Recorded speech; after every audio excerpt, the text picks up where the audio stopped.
আসসালামু আলাইকুম ভাই। ভাই আমি অনেক কষ্ট নিয়ে এই জায়গায় দাঁড়াইছি। আমার জীবনে আমি কোনো জায়গায় দাঁড়াই না ভাই। আমার বাড়ি হবিগঞ্জ, আমি আপনি চিনবেন। আমার বাড়ি হবিগঞ্জ দুলিয়া খাল, আপনার বাড়ি সোনারঘাট। আলামিন ভাই হয়েছে, আলামিন ভাইয়ের সাথে আপনার যোগাযোগ হয়েছে। এখন ভাই আমরা হবিগঞ্জের মাধ্যমে, আপনি যদি হবিগঞ্জের ছেলে হইতেন, আমি হবিগঞ্জের ছেলে।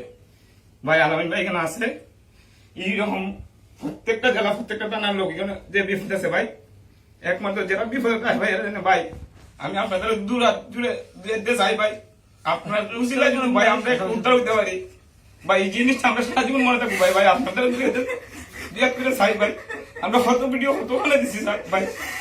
ভাই জানেন ভাই আমরা অনেক কষ্টে আছি এখানের মধ্যে, আমরা মা বাপ ফ্যামিলি কত কষ্ট আছে এগুলো ভাই। আপনার আমি অভিগঞ্জের মানুষ হিসাবে সবার পক্ষে ভাই আমরা দুটো পাঁচ মধ্যে তৈরি করি ভাই, আমরা একটু উদ্ধার করেন। আপনার দ্বারা যদি আমরা উদ্ধার হইতে পারি ভাই, আপনার আজীবন আপনার কথা মনে থাকবো ভাই। ভাই একটু দয়া করেন আপনার প্রতি, আর কিছু পান না ভাই। আপনার হবিগঞ্জের মানুষ ভাই, একটু যদি উদ্ধার করেন আজীবন আপনার মনে থাকবো ভাই। ভাই আপনার ফেসবুক আমরা ঢুকছিলাম, ঢুকতে দেখছি ভাই আপনার কিরকম আজ করছেন না করছেন ভাই। আপনার একটু দয়া করেন ভাই। ভাই আপনার দাদা যদি ভাই একটু এতটি মানুষ এতটি ফ্যামিলি উদ্ধার হয় ভাই, আজীবন মনে থাকবো ভাই। টাকা পয়সা কোন দিনের লেগে যাই না ভাই। আমার মা বাপে কত কান্দা কান্দে ভাই, এখানে যাইতে পারি না ভাই।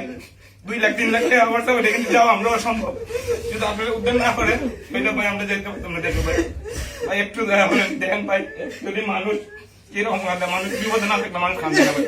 বিদেশ মানুষের মেয়ে আয়, মানুষ বিদেশ আয় একটু সুখকে রাখবার লাগি, দেশটা একটু সুখকে রাখবার লাগি।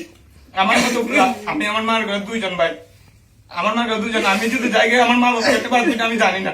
এখন আপনারা যদি দয়া করেন একটু উদ্ধার করেন ভাই, আমরা একটু দয়া করেন। যেমনি আমরা একটু ডক্টর নিজে তার মধ্যে আমরা একটু ভিডিওটা বসাই দেন, আপনাদের যদি আমরা উদ্ধার হইতে পারি আজীবন আমরা আপনার মনে রাখুন ভাই। একটু উদ্ধার করেন ভাই।